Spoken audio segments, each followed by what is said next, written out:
Thought Bubble Audio.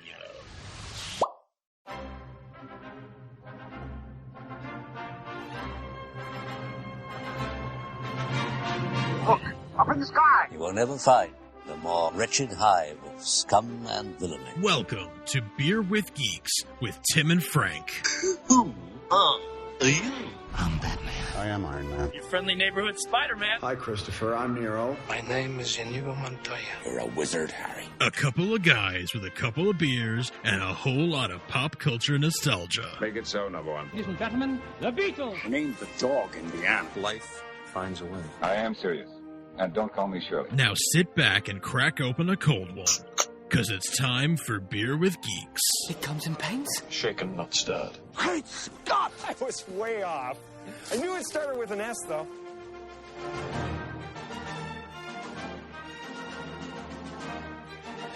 Hi, and welcome to Beer with Geeks, where two geeks geek out with beer. I'm Tim, and with me, as always, is my man who is prehistoric, Frank. How are you today? Roar. Wow, you nailed it. Mm-hmm. You're just like the real one. Thank you. That means a lot. I worked really hard on that. So, yeah. Do you know what it means to be prehistoric, Frank? Means I'm real old. No, it means you're better than awesome. Ooh. Probably. Wow. If something's historic, you know it's only good, Frank. Nothing ever bad happened in history. Frank, what are you drinking today? That's why he's an English teacher, not a history teacher, folks.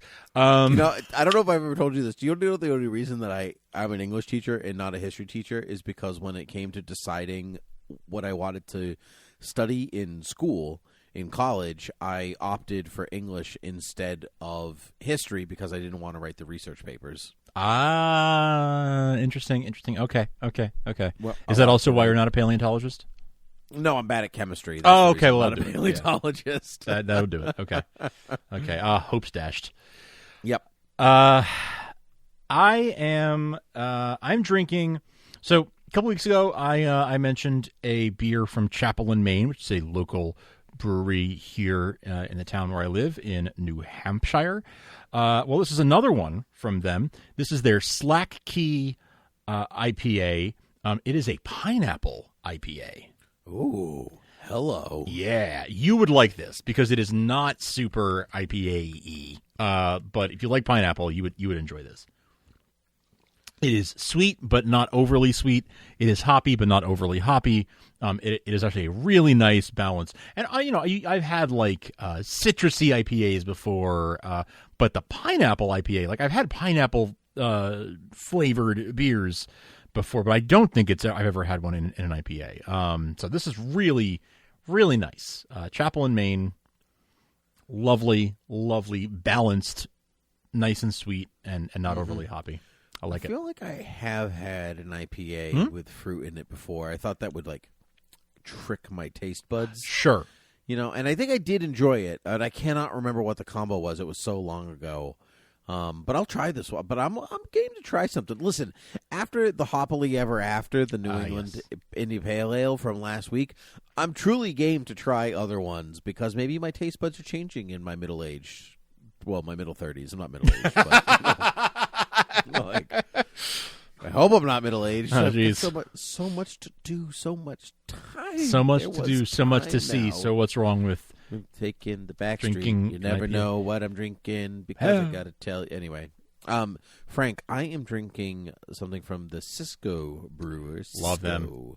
That's fun to say. Cisco. Cisco Brewers are from Nantucket. Yes. And they are the best. And I am drinking a Shark Tracker Light Lager. Ooh, nice. And so, which is actually really fun because the proceeds from the beer go to Ocean Earth, which is like environmental protection for the ocean and stuff. And so I'm helping everyone. I'm helping the oceans and drinking beer at the same time. It's very great combo. It is. When they say light lager, they truly mean light lager. Yeah. It is. Yeah, it is like, I want to say it's like water because that makes it sound gross. But like, yeah, not exactly an endorsement. No, it's not. But it is. It's like, when people are like, I need something light. Give me a Miller Lite or a Bud Light or whatever. It's like that kind of light, but tasty. Yeah, Like, sure. Yeah, Cool. But, yeah, unlike the one, Unlike Miller, those, yeah. unlike those, yeah. Miller's not bad. Although I did have a Miller Lite earlier this week. How you go to the bar, you get sure. a beer, and then you're like, I'm gonna get one more, but I'm gonna wrap it up. Let's get a Miller. Yeah, just kind of wrap it. And I had it, and I was like, either Miller Lite changed their recipe to include soap. or this is just a soapy beer. Well, like that's disappointing. It was disappointing. It was not a great way to wrap up the drink-a-thon, but that's okay. What are you going to do? Yeah. Now, Frank, I'm going to talk to you about something that is very near and dear to my heart. Yes. And I do not care if I spoil it for you. I do care, but you said it was okay. It is okay. It is okay. For context, Tim, you called me prehistoric, and you're not wrong about that, because I am about to join the Dad's Club any day now. Probably by the time you've heard this, actually, I'm already a dad. That is true based on when this episode is coming out. I hope for your and your wife's sake. Yeah, I really hope for her sake. You have joined that club by now. So I will not have a chance to see this in a theater. I will have to wait until it comes out on digital to see this. So I'm gonna get spoiled anyway, because I'm a citizen of the internet. It's gonna happen. So citizen of the internet. Yeah, that is an awesome turn of phrase. Is it? It's more of a depressing one. But whatever. But if I'm gonna get spoiled anyway, I'd rather it be with somebody that I trust. I'd rather, if you're gonna be drinking, I'd rather you do it inside the house. That's right. So if you don't want to be spoiled for Jurassic World Dominion, pause, come back when you've seen it. But Tim, I would like to hear about your experience, because you are the number one Jurassic Park fan I think. So I wanna hear from you what your experience was. Thanks, Frank. That means so much. I am a big Jurassic Park fan. Easily top 10, if not top 5 of my favorite films, Jurassic Park. And every sequel, in my humble pie opinion, is kind of diminishing returns from Jurassic Park. Diminishing returns? Ooh, nice. Well done. Very good. Lost World, Jurassic Park, good romp. That's about all it ends. Jurassic Park 3 made some weird decisions, but still a pretty good romp. Spinosaurus rules all. Jurassic World brought back some maybe the color, the shading that was kind of missing from the other two movies. Good commentary. Fallen Kingdom, what the heck happened? Like, you got clones, you got three-toed dinosaur blood transfusions. It truly was Fallen. It truly how the mighty have fallen indeed. Jurassic World Dominion promised great things, Frank. The end of the franchise as we know it. Sure. Bringing back the legacy characters, or more of the legacy characters, because I guess Dr. Wu has already been around. Fair. And the internet, or the critics, I should say, were not kind to Dominion. 30% on Rotten Tomatoes as we speak right now, which is the lowest of every film in the Jurassic Park franchise, Jurassic World franchise. And that includes Jurassic Park 3 that has Alan? Yes, exactly. Which is truly the worst part of that movie. By far, in a way. It's not it's just a dream, everyone. There wasn't really a talking raptor. It's You're okay. right. People have weird dreams. Yeah, sure. Anyway, so I was a little trepidatious going into Dominion because, there are all those, besides Park, they're diminishing returns, but they're also enjoyable in their own way. Every one of them has bits that are good. That's my thing. Find the good bits. How many good bits equal a good review? Sure. And so I was a little nervous about going into this, especially since Netflix has been slaying it with Camp Cretaceous, Jurassic World Camp Cretaceous on Netflix. It's so good.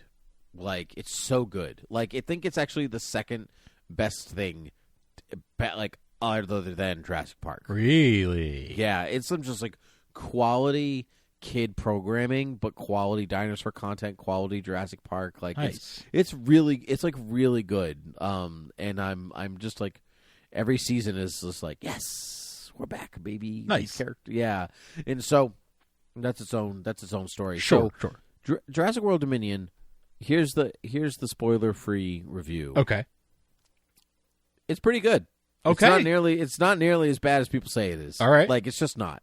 And so people seem to be upset that a Jurassic World movie has a commentary about the same things that they always comment on. Okay, yeah. And so you're like, I can't fault a franchise for playing in the sandbox of its own franchise. That's kind of their thing. That's its thing. I don't go to a Star Wars movie and be like, there are no stars. There are no wars. Like, what is happening? Like, that's its thing. That's what it does. Sure. So I'll continue the spoiler free for a bit. I liked it. The legacy characters are in it a good amount, along with the Jurassic World the Jurassic World cast. Mm-hmm. Not everybody has tons to do, but you're trying to fill out the 5, 6, 7 main cast members. That's a lot. And so, that's a lot to juggle. And so in a 2.5 hour movie that still has to promise you dino carnage and like science run rampant and like all these other things that Jimmy Buffett running with drinks. Exactly all these things that the franchise is known for. Right. You can only deliver so much in the time frame that you have. But I liked it. The dinosaurs were great. They looked great. Tons and tons of animatronic and puppet dinosaurs. Nice. And they looked good. They were good. Yeah. Like good. And you could tell that it's going to sound bad. No, I know what you mean. They were robots. Yeah. You could tell it was happening in camera, not digital. Yes, exactly. Yeah, because they move a particular way, the texture on them, and so like even the way that they're shot, like it's like here it is, and they go, and then here it is, and they go. So like you don't see a lot of the kind of the lateral movement you get with CG. Sure. So I enjoyed that very much because I know in 10 years that they will still look very good, right? In the way that the first movie is aging really well, in the way that maybe I don't know, World or Fallen Kingdom won't age. Fallen Kingdom especially, I think, won't age well. There's tons of CG. Sip of my beer, my shark tracker, a prehistoric animal. Yes, one. Yeah. So yeah, it was good.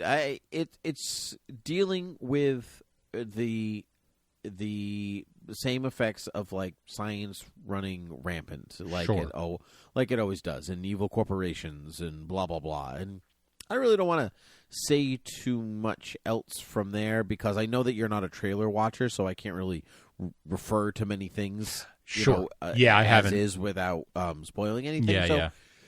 So it's like a 3.5 out of 5 stars. Okay. Like it's and I'll talk about the negative stuff in the spoiler review. Sure. So that's interesting though, coming from you. I feel like 3.5 out of 5, while certainly not a bad review at all, is for a Jurassic movie for you is lower than I would expect. Yeah, I can actually tell you what I've rated the other ones to give you some context. Yeah, in Letterboxd. On Letterboxd, baby. Follow me on Letterboxd at whatever my username is. You can follow it. Timothy PG-13. It's the same. It's the same as Twitter. I actually really didn't know. So, man, yeah. People know. The truant listeners. Real ones will know. Real ones. Yeah. Real ones. Yeah. No, that is interesting though. It is. Lower than I would expect for a Jurassic film. For you, who directed this one? Colin Trevorrow. Trevorrow did direct it. Okay, yeah, and he did World too. So there was obviously hopes for this one.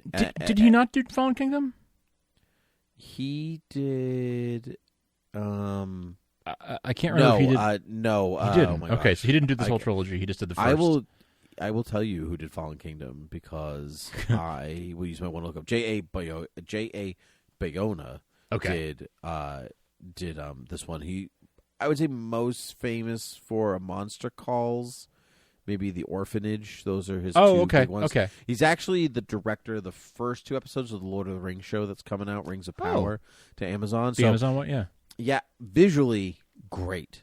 Like the Fallen Kingdom, not all of it is great. Tim Rooney is gonna will back me up on this. You know Tim from Twitter and his own shows, but like it's not shot in 185, which is like the aspect ratio that Jurassic Park is shot in. Yep. And here's like 185 is for dinosaurs. Like that's it. That's the rule because like it's tall. Yes. So you feel the scope of the animal where everything just gets cut off in other aspect ratios, and it's just frustrating. That is like interesting. Wait, so Fallen Kingdom is not shot in 185. No, the original Jurassic Park is shot in 185. So you get like the really nice scope of everything. And are all the rest of them? No, I'm pretty sure the rest of them are also shot in 185. But Fallen Kingdom is shot in 239, which is the 239-1. Yes, which is the widescreen. Yes, which is what you would use for epics. Lord of the Rings is shot sure in 239. I'm pretty sure Infinity War and Endgame are shot in 239. A lot of movies are shot that way. Right. Now 185 is not going by the wayside. It's just not as popular as it used to be. Yeah. But 185 really fills the room. It makes you feel like you're there. Yeah. Where 185 is like you're removed from it because it's so wide. And so there's some just like weird shots in Fallen Kingdom where like dinosaurs cross in front of the camera and like you don't get the scope and emotional impact that you would get with 185 because it fills the space. It's like looking at something like in real life or like it's like almost like looking at something with binoculars in 185 and 239 is flipping the binoculars around. Yeah.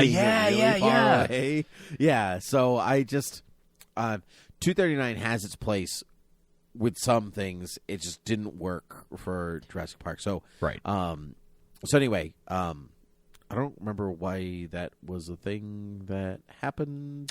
So you were looking up your ratings of the other Jurassic films. I was looking at my ratings of the other Jurassic. Okay, so here we go. Jurassic Park. Jurassic Park surprising no one is 5 stars. Yeah. As it should be.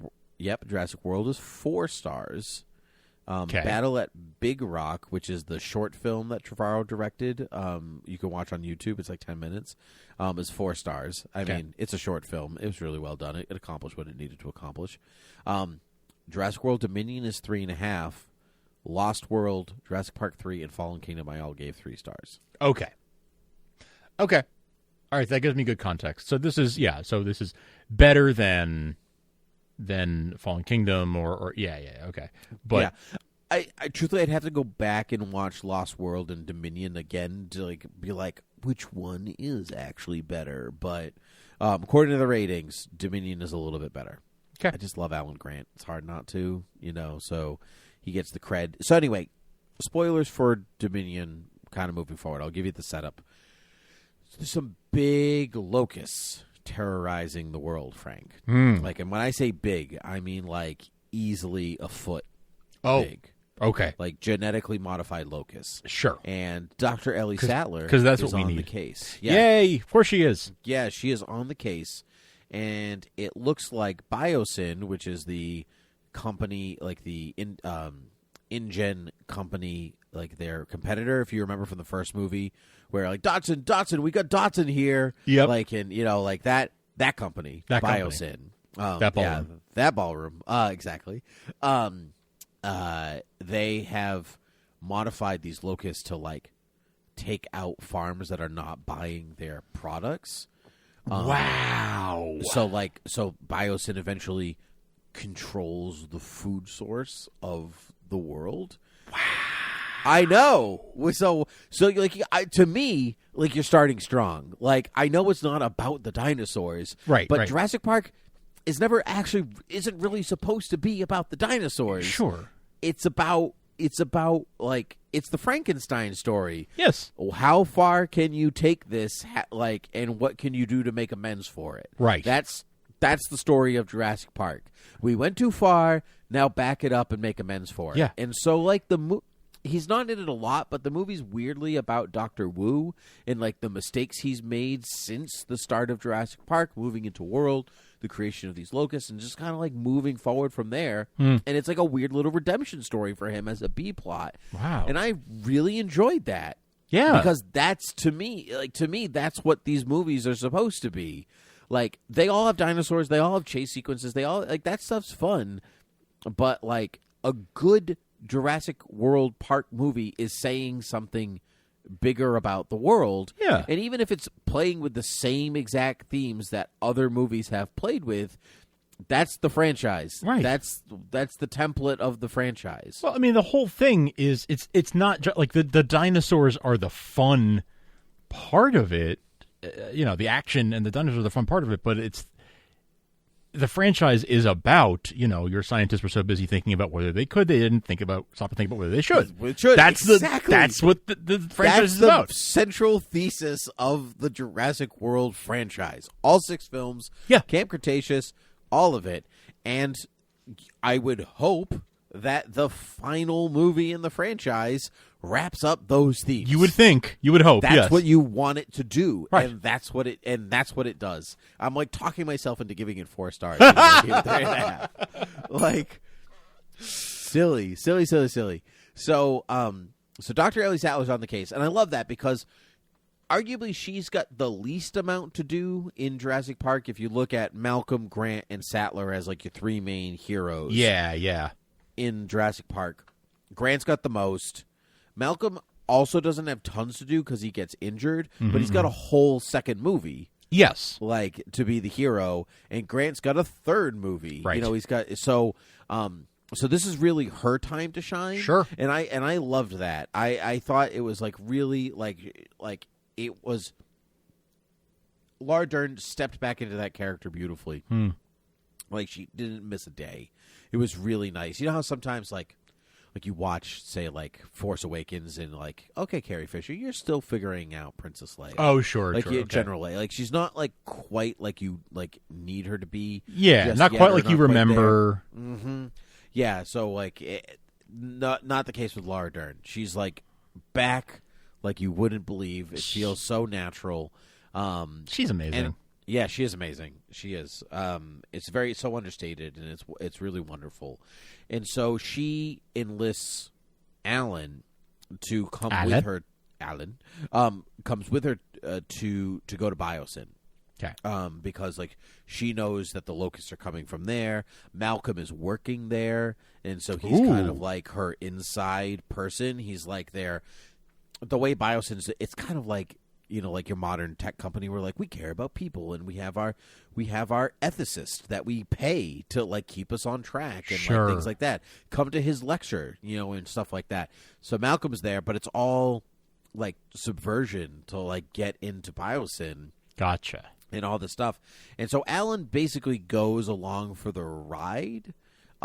It's kind of like he's like, you don't really need me, which is, I would argue, true in the whole film, because like he's probably the least used character.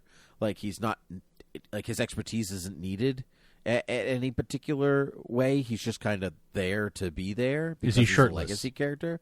No, there is a bit though where like everybody is all together, like all the casts and old casts are together, and they're attacked by a dinosaur, and like the lights are out and whatever, and Malcolm unbuttons up his shirt, and then someone looks at him and he goes, "Oh," he buttons it back up again. It's wonderful. It is truly wonderful. It's great. It's great. Yeah. So he kind of goes along for the ride. It's like they demand respect as leaders in their field.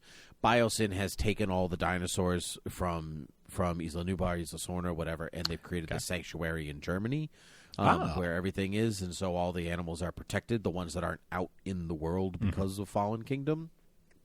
And they are like tracking them and moving them to the sanctuary and like all this stuff, and so he's kind of there to be like, yes, we're important and we're here to check this out and blah blah blah, but I'm still digging up dinosaur bones in the desert. And for him it's more about reconnecting with the part of him that he felt like he lost, in that is Ellie, herself. Like the one that got away. Yeah. Thing. And so that was all fine. That all worked for me, even though I didn't know that they were like 20 years apart.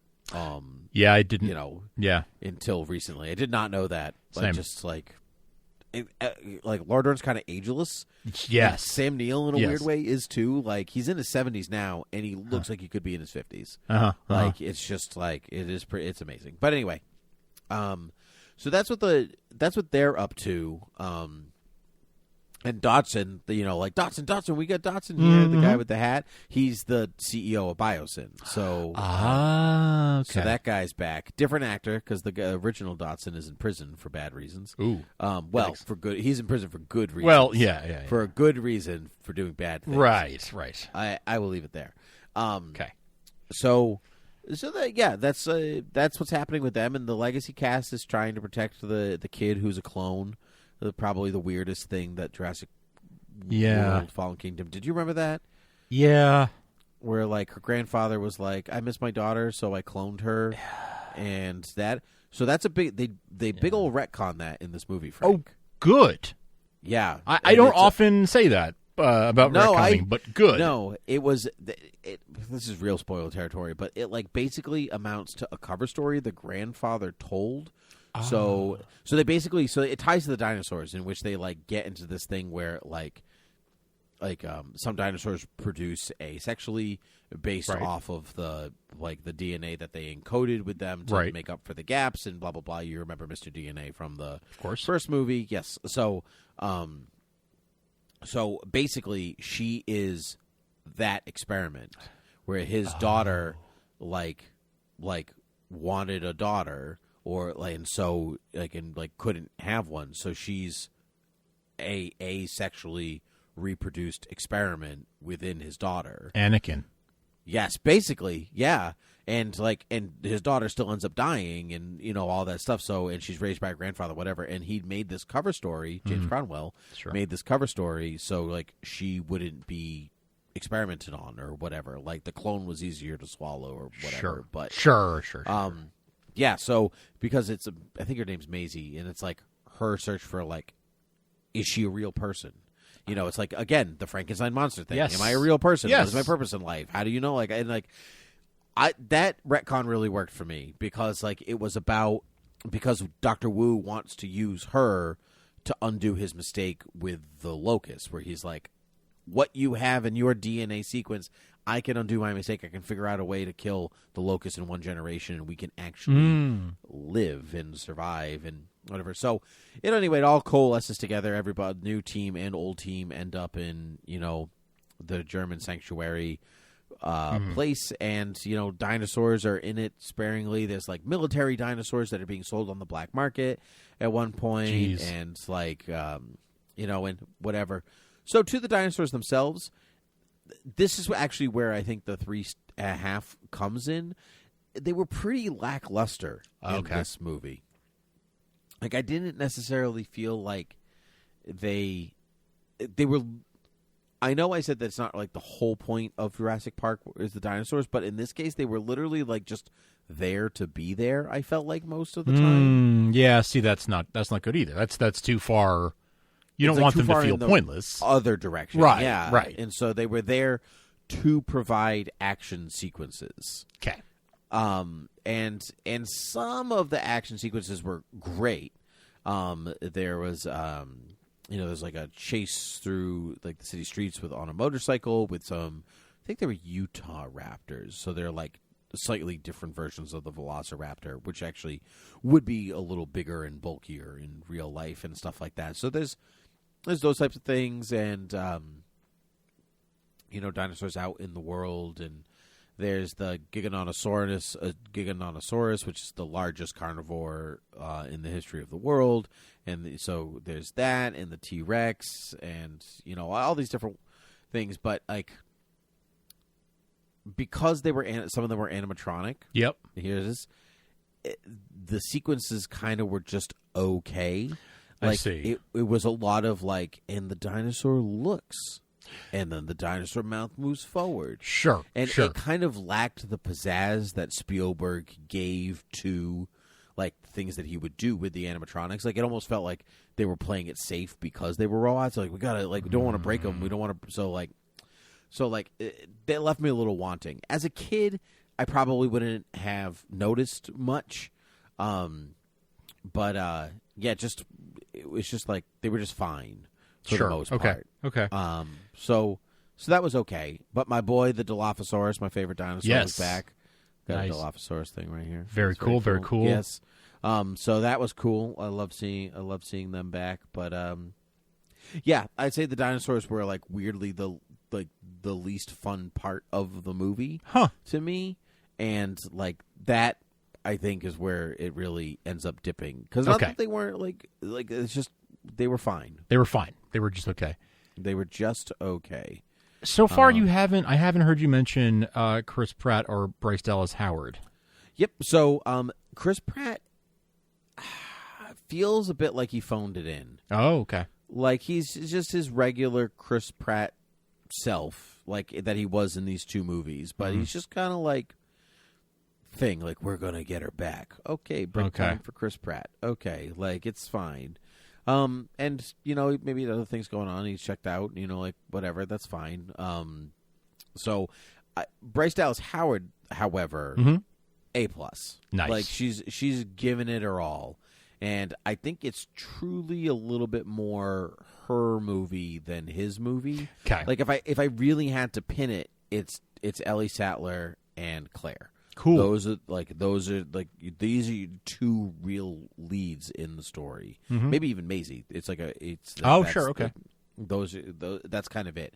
And so from them, I really liked it. I did think they dropped the ball on her a little bit. Like people tend to forget that she was like the woman who ran Jurassic World. Yeah. And so it's like there's like a passing like reference to she's making amends for her past sins or whatever, which like she was doing in the previous movie. But like as far as character growth is concerned, she doesn't really have much to go. She doesn't really go anywhere. Okay. I think actually as far as characters are concerned, Maisie's really the only character with an arc. And actually no, Maisie and Grant actually are the only real characters with arcs, now that I really think about it.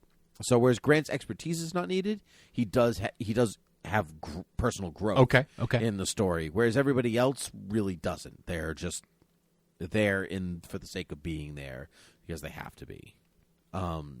So yeah, that's interesting that he maybe isn't one of the more pivotal characters, but does have that character growth. That's interesting, and it is interesting that like Laura Dern's character doesn't maybe have. No, she's I think fully formed into like how she starts and where she ends. I mean, stuff happens to her and she makes decisions and whatever else, but she like knows what she is, she knows what she believes, and she's going to go in and get the job done. Sure. And that's not necessarily a bad thing, especially in like tell me, does Indiana Jones have arcs? Some like yeah. I mean, I guess he does, where he's like, in the Last Crusade, he's like, X never marks the spot. In Last Crusade he does, but yeah, does he in the other films? Not particularly. Not really. Like sometimes characters just don't have arcs. That's okay, but yeah, especially when the cast is large. But like, they're all pretty much like, we know what we're going to do, and we're going to do it, and that's about it. Actually, I should say so. This is a new character called Kayla. She's a pilot.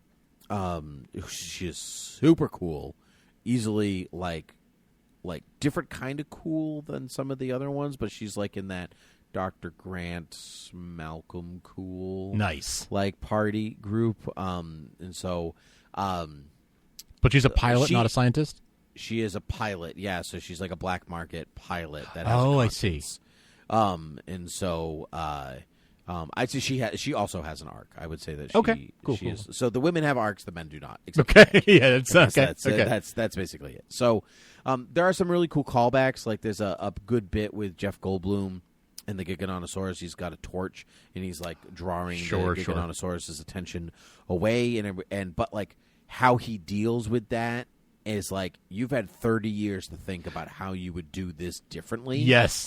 Than the last time you did this, and you're doing it right this time. Nice. It's like really cool to see that like progression in those characters, and so there are some feathered dinosaurs which I appreciated great as an extraordinarily amateur paleontologist. Sure.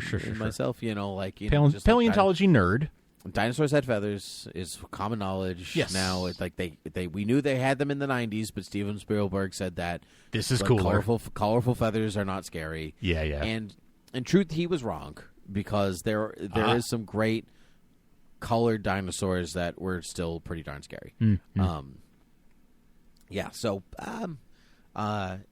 yes, I was going to say something else and I forgot. So whatever, it doesn't matter. So it's okay. Yeah, it's good stuff. I would recommend it. Knowing given this. Oh, I got to wrap up. This is my final story. Okay. So, I got to get the name of the.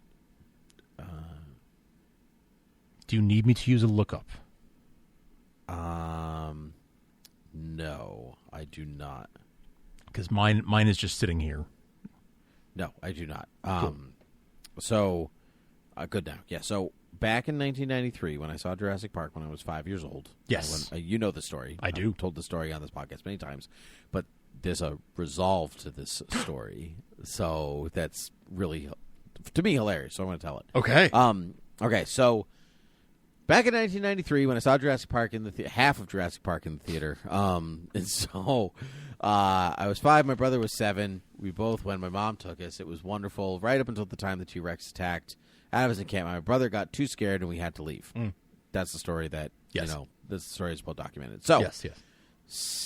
Several months later, my brother and I are in a toy store, like looking at Jurassic Park toys. Sure.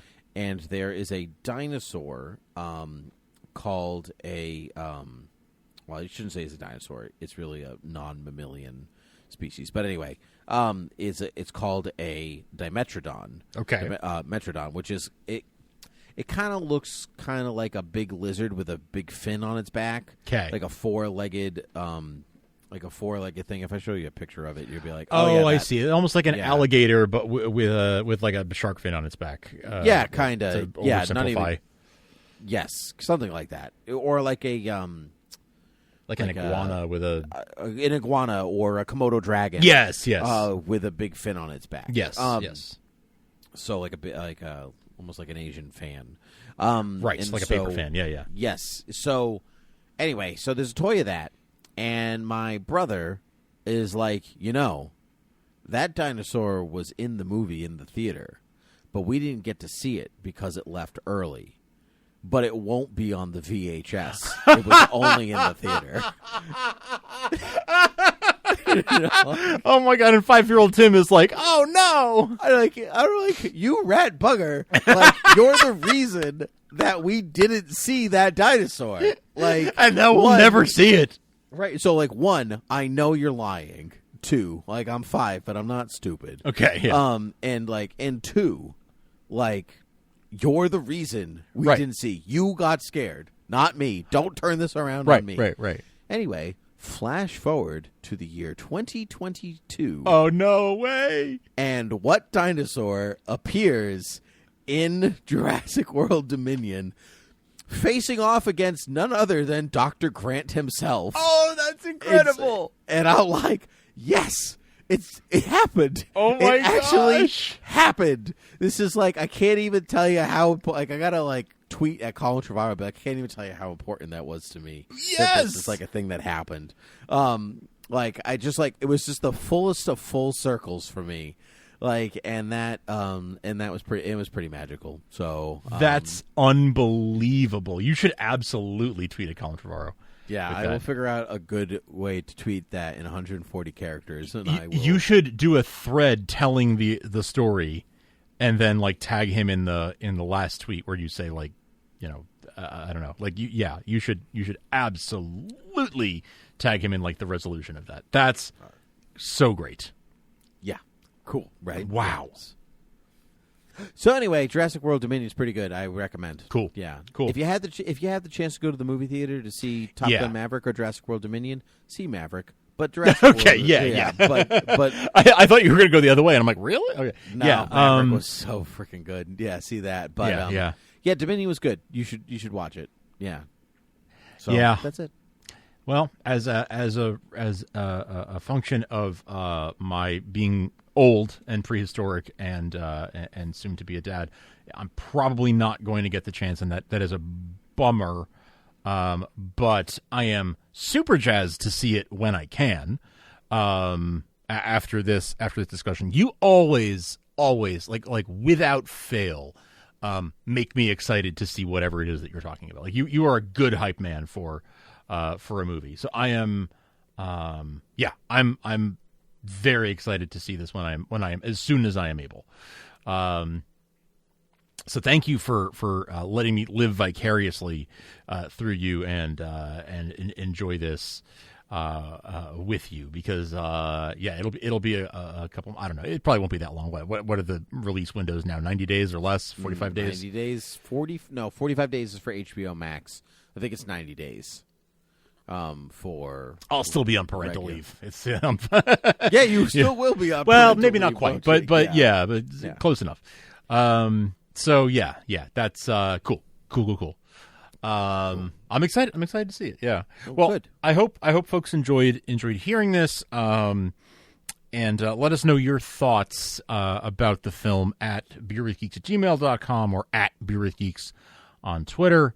And of course, find our past Jurassic Park episodes where Tim does tell that story and others at beerwithgeeks.com. If you just search Jurassic Park, and find all of our other podcasts at thoughtbubbleaudio.com, and you can support all of our podcasts at patreon.com/thoughtbubbleaudio, as well as by subscribing and rating and reviewing us on all podcast apps, but in particular Apple Podcasts and Spotify. Well said, Frank. It's always a pleasure chatting with you. And so, likewise. Until next time, cheers. Cheers.